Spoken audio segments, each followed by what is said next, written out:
Hey guys, welcome back to Behind the Vine with Brendan. It is time for March wine clubs already. So kind of following the footsteps of the last couple of months with like doing a little bit of a different theme. So with last month's, we did grapes you've heard of from regions you probably have not heard of. And this month, we're doing grapes and or regions you've never heard of. Very obscure grapes, very obscure regions. That's what I was shooting for this month. Again, it's just fun. I want you guys to try new things, and this is the best way to do it, to force you to try new things. So let's go. So for the Patio wine clubs, again, as always, you get 2 red wines, 1 white wine. I really feel that I got some great wines that are very obscure. First up, and I had to brush up on my Eastern European languages here. This word right here is Patio.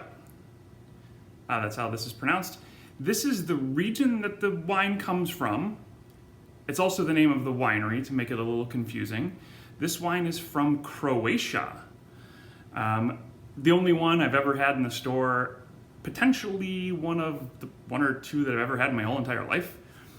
When I tried this one with the wine rep, it was the first time I had ever had this particular grape. The grape is called Plavac Mali. So plavo in Croatian is blue.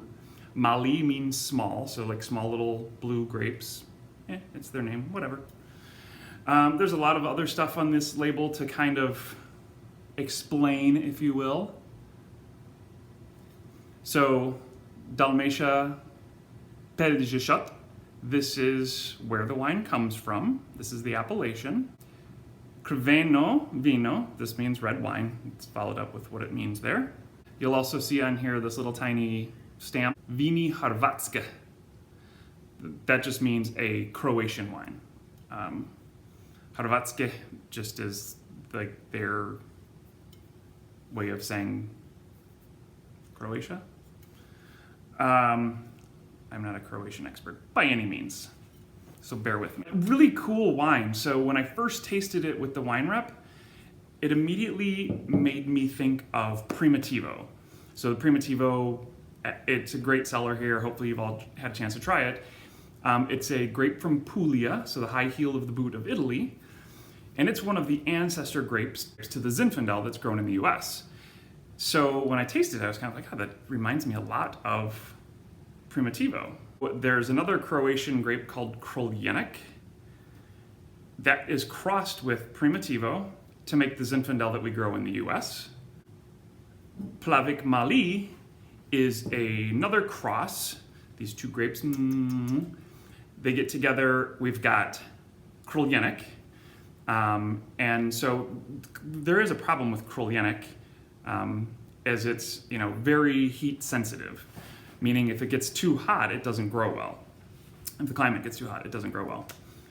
And there's another Croatian grape, the tendency to mold easily, especially if you have more humid climates, called Dobricic. So Kroljenik and Dobricic made Plavac Mali.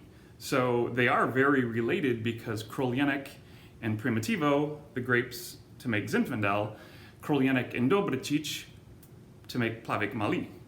So there is a lot of similarity in style. So, both grown in very warm climates, so a little bit more richness to the fruit, a little bit more bright, rich, but just a very easygoing, fun, this would be a great, especially on a day where we're starting to get these 50-degree days. On a 50-degree day where it's still kind of cool, it would be a great barbecue wine. Some barbecue ribs or something like that would be a great wine for that. The next red in your wine club today.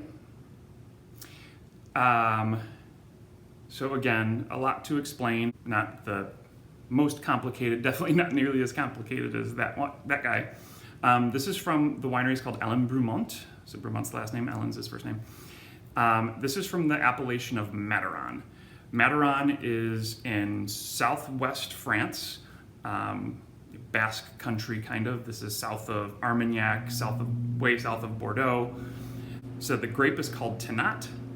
The appellation is called Madiran. So again, just, a very fun, probably haven't heard of either one of those, or if you have, it's, because I helped you find your love for Madiran. And I guess according to the French, Taurus means Thor. So apparently to the French, Thor is an old dude. But I'm pretty sure Thor looks like this. So Tannat is Basque in origin, has been transplanted to South America. You've seen it grow a little bit in Uruguay. Pretty much those are the two hot spots for it. And it actually grows tremendously well in Uruguay. But in the 1800s, a lot of settlers came over to South America from the Basque area, and they brought plantings with them. Madiran, these are big, bold, powerful, inky, jammy wines. Some of the more modern winemakers are changing that just a touch, where they're making them so they can be a little bit more enjoyable early on, but still have the potential to age. And this is one of those that's, the next time we have a 20-degree day, which we'll have another one of those before too long, this is the wine for that kind of day. Down in southern France, Magret de Canard is like their preparation of duck breast. That is the wine for that dish. And if you've never had Magret de Canard, don't feel bad, but it's like steak. It's much more steak-like than duck-like. So kind of the perfect wine for a game, big steak, or ideally duck. Last up, your white wine for the month. Yes, we've heard of Tuscany, let's forget that part. This is from Avignonesi, an amazing Rosso di Montepulciano, Nobile di Montepulciano producer. Cantaloro is kind of their everyday label.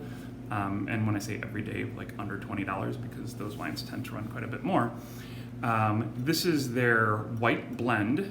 Grechetto is one of the grapes. Malvasia is another one of the grapes in here. There's actually a little bit of Sangiovese, like that much.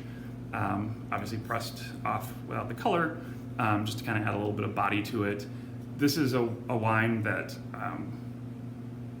and usually I don't say this about wine, this is a wine that as it got colder, actually developed more. It just needed a little bit of time. It needs a little bit of time to open.